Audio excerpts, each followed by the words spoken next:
Following the Lakers signing Alex Len, they have enough room, or rather enough cap space, to make one more addition to their team.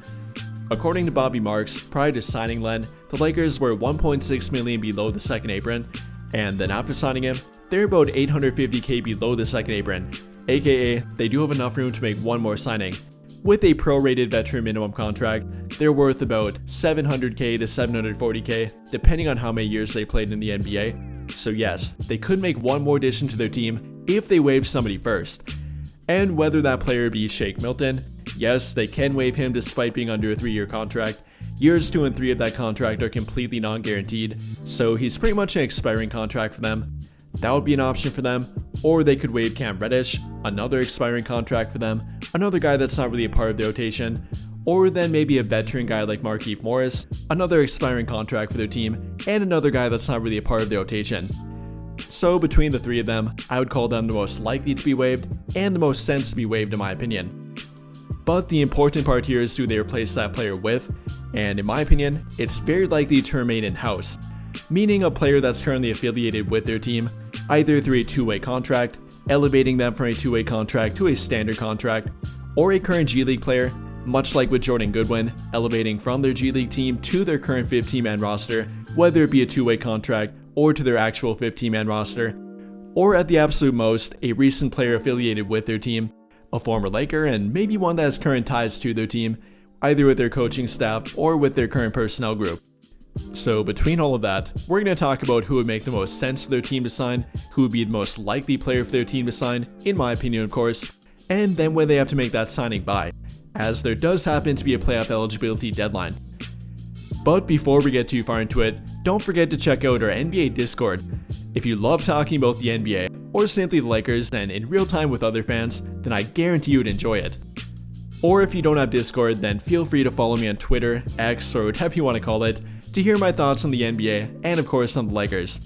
There will be a link for both of them in the video description down below. But without further ado, let's get back to our topic.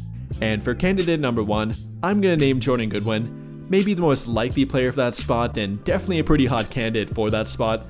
After being elevated to a two-way contract, again from their G League team, he's immediately entered the rotation and thus stayed in the rotation too.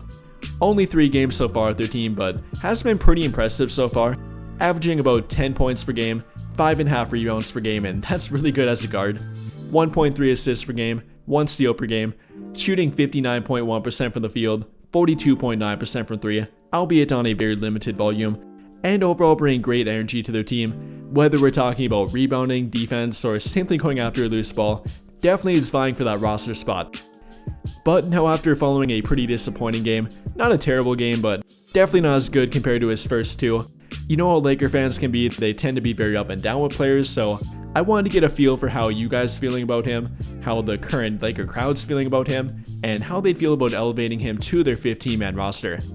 I definitely wouldn't be opposed to it. I love the energy that he plays with. You know, it's very rare to find a guard that plays with that much energy, even going after offensive rebounds and simply rebounds in general, and simply playing that hard to begin with.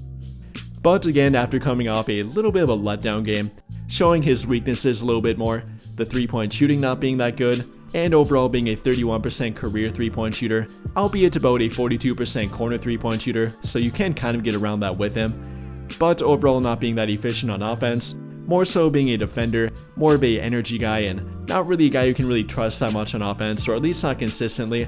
Would you want to elevate him to their 15-man roster, or would you maybe take a different player? Well, the good thing here is that they do have a little bit more time to figure that out. Like I mentioned about the playoff eligibility deadline, that's on March 1st, but that's only for free agents, not guys that are currently affiliated with the team. So if they did want to elevate Jordan Goodwin, they could actually wait all the way up until the postseason and go from elevating him from a two-way contract to their actual 15-man roster, and he still would be playoff eligible. And with that in mind, they'll likely take their time to evaluate him. I think I'd call him their leading candidate right now, but definitely not their only candidate. And after him, I think we gotta mention another two-way contract for them, which that happens to be Christian Koloko. Kind of out of the rotation, being in and out of the rotation, but depending on the health of Jackson Hayes and the playability, the overall production of Alex Len, he might find himself back into the rotation. In my opinion, he probably shouldn't have left it to begin with.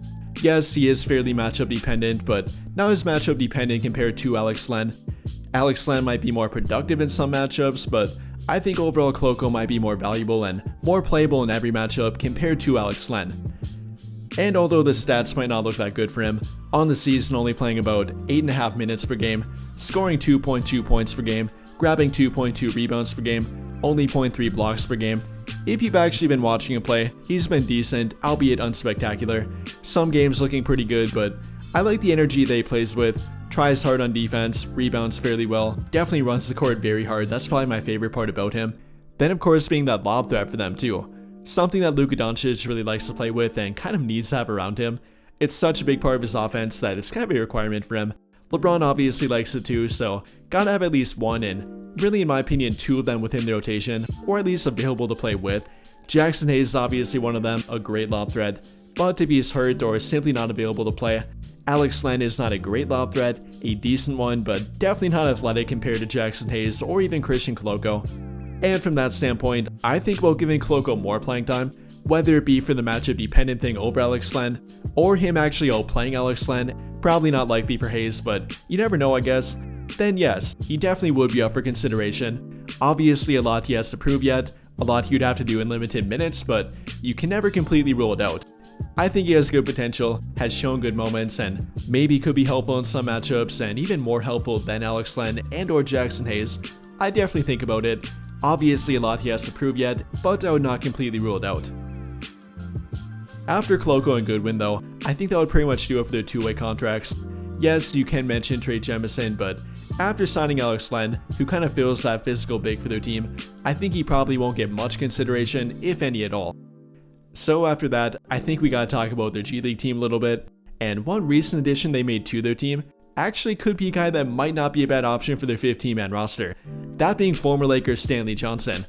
If you have not heard yet, their G League team actually made a trade for him, acquiring him from a different team and thus adding him back to their Lakers team, albeit their South Bay Lakers team. And well, he made an immediate impact in his first game back, dropping a casual 26 points with 4 rebounds and 3 assists to go with it, showing out for their team and showing that he's probably too good for the G League level. Again, yes, he hasn't played in the NBA for a couple of years now, but the last time they did, he played fairly well, playing with San Antonio back in 2022-23, averaging about 6 points per game and shooting 45% from beyond the arc, something that has often been a knock on him, meaning 3-point shooting, but something they may quietly be improving right now. Whether you're talking about that season with San Antonio, again 45%, or with their G League team right now, currently shooting 46.2%, albeit in only 2 games so far, but very impressive nonetheless, or with his time in the Turkish League during the past year, once again 45% on 3.3 attempts per game, or about 8 of them per 36 minutes. So no matter what way you look at it, showing good improvement and definitely a guy that can be a spot-up shooter, and at the bare minimum, occasional guy that can hit a 3-point shot and keep the defense honest. And combine that with his great defense, a very switchable defender, a very physical defender, but can match up with guards or bigger wing players and even the occasional center, matching up 1 through 4 and sometimes even 1 through 5.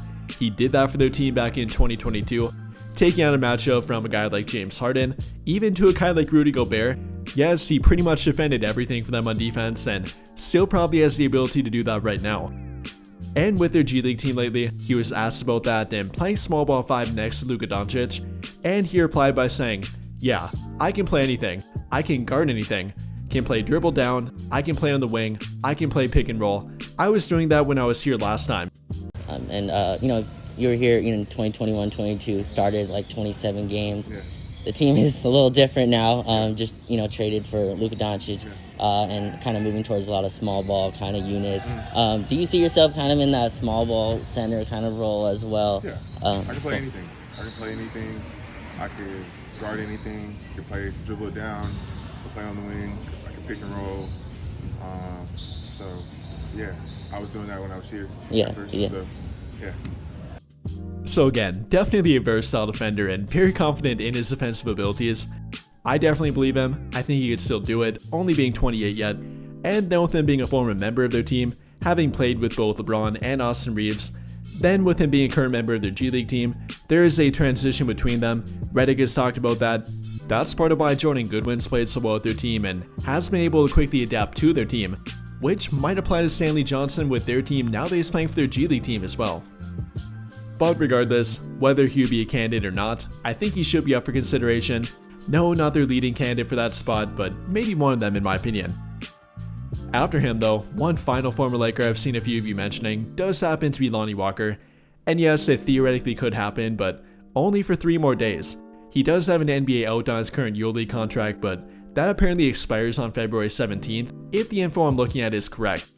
So yes, they could sign him for another 3 days, but after that point, he would no longer be an option for their team. Would he be a decent option? Yes, but maybe not the best option in my opinion, so probably should go a different route. But with that being said, what do you guys think? For the Lakers' final spot on their team, who would you give it to? Who would you weigh prior to making that signing? And who do you think they will end up giving it to? Let me know your thoughts in the comments down below. But I think that'll pretty much do it for this one. And if you enjoyed the video, then I'll greatly appreciate it if you dropped a like, subscribe to the channel if you have not already, and hit that notification bell to never miss out when I upload a video. But as always, thank you for watching and have a great day or night.